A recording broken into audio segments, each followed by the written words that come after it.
இன்றைய வேத வாசிப்பு நியாயாதிபதிகள் 7ஆம் அதிகாரம் 1 முதல் 9 வரை. அப்பொழுது கிதியோனாகிய யெருபாகாலும் அவனோடு இருந்த ஜனங்கள் யாவரும் காலமே எழுந்து புறப்பட்டு ஆரோத் என்னும் நீரூற்றின் கிட்டே பாளையம் இறங்கினார்கள்.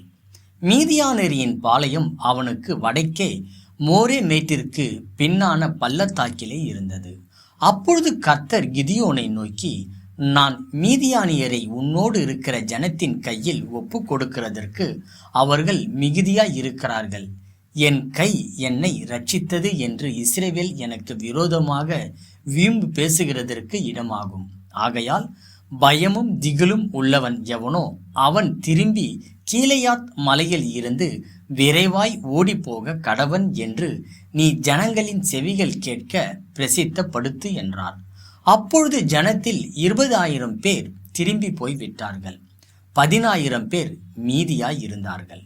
கர்த்தர் கிதியோனை நோக்கி, ஜனங்கள் இன்னும் அதிகம், அவர்களை தண்ணீர் அண்டைக்கு இறங்கி போக பண்ணும், அங்கே அவர்களை பரீட்சை காட்டும்.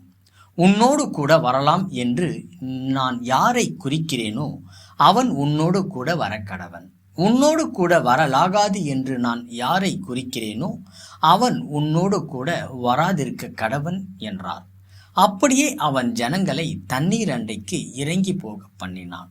அப்பொழுது கர்த்தர் கிதியோனை நோக்கி, தண்ணீரை ஒரு நாய் நக்கும் பிரகாரமாக அதை தன் நாவினாலே நக்குகிறவன் எவனோ அவனை தனியையும், குடிக்கிறதற்கு முழங்கால் ஊன்றி குனிகிறவன் எவனோ அவனை தனியையும் நிறுத்து என்றார். தங்கள் கையால் அள்ளி தங்கள் வாயுக்கெடுத்து நக்கி கொண்டவர்களின் இலக்கம் 300 பேர். மற்ற ஜனங்கள் எல்லாம் தண்ணீர் குடிக்கிறதற்கு முழங்கால் ஊன்றி குனிந்தார்கள். அப்பொழுது கர்த்தர் கிதியோனை நோக்கி, நக்கி குடித்த அந்த 300 பேராலே நான் உங்களை இரட்சித்து மீதியானியரை உன் கையில் ஒப்பு கொடுப்பேன். மற்ற ஜனங்கள் எல்லோரும் தங்கள் தங்கள் இடத்திற்கு போக கடவர்கள் என்றார். அப்பொழுது ஜனங்கள் தங்கள் கையில் தின்பண்டங்களையும் எக்காலங்களையும் எடுத்து கொண்டார்கள். மற்ற இஸ்ரவேலர் எல்லோரையும் தங்கள் தங்கள் கூடாரங்களுக்கு அனுப்பிவிட்டு அந்த 300 பேரை மாத்திரம் வைத்து கொண்டான்.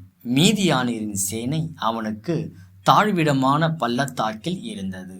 அன்று ராத்திரி கர்த்தர் அவனை நோக்கி, நீ எழுந்து அந்த சேனையினிடத்திற்கு போ, அதை உன் கையில் ஒப்பு கொடுத்தேன்.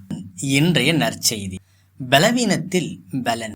என்னுடைய மகனுக்கு 3 வயது இருக்கும்போது எனக்கு ஒரு அறுவை சிகிச்சை நடைபெற்றது. அதற்கு 1 மாத காலம் ஓய்வெடுக்க வேண்டி இருந்தது. அந்த அறுவை சிகிச்சைக்கு முன்னதாக எங்கள் வீட்டில் இன்னும் கழுவாமல் போடப்பட்டிருந்த பாத்திரங்களை நான் யோசித்து பார்த்தேன்.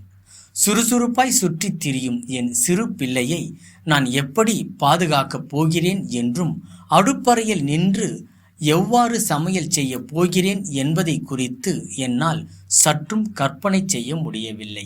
என்னுடைய இந்த பலவீனம் எங்கள் சுமூகமான வாழ்க்கையை பாதித்ததை குறித்து நான் சோர்வற்றேன். கிதியோனுடைய சேனைகள் மீதியானிடத்தில் யுத்தம் செய்வதற்கு முன்னர் தேவன் அவர்களை பலவீனமடைய செய்தார். முதலாவது பயப்படுகிறவர்கள் திரும்பி போகும்படிக்கு சொல்லப்பட்டது. அதில் 22,000 பேர் திரும்பி போய்விட்டனர்.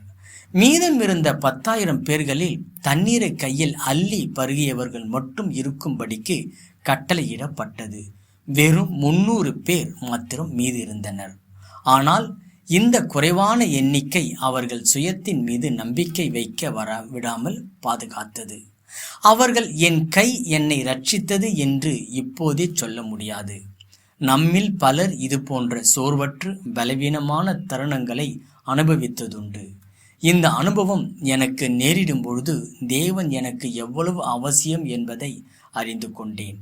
தேவன் தன்னுடைய ஆவியை கொண்டு உள்ளுக்குள்ளும் நண்பர்கள் மற்றும் குடும்பத்தினர் மூலம் வெளியரங்கமாகவும் என்னை உற்சாகப்படுத்தினார். நான் என்னுடைய சுதந்திரம் பறிப்போவதாக எண்ணினேன். ஆனால் தேவனை முற்றிலும் சார்ந்து கொள்ள பகிர்ந்து கொண்டேன். நம்முடைய தேவைகளை நாம் பூர்த்தி செய்ய முடியாத பட்சத்தில் பலவீனத்திலே என் பலன் பூர்ணமாய் விளங்கும் என்ற வார்த்தையை நம்மை தேற்றும்.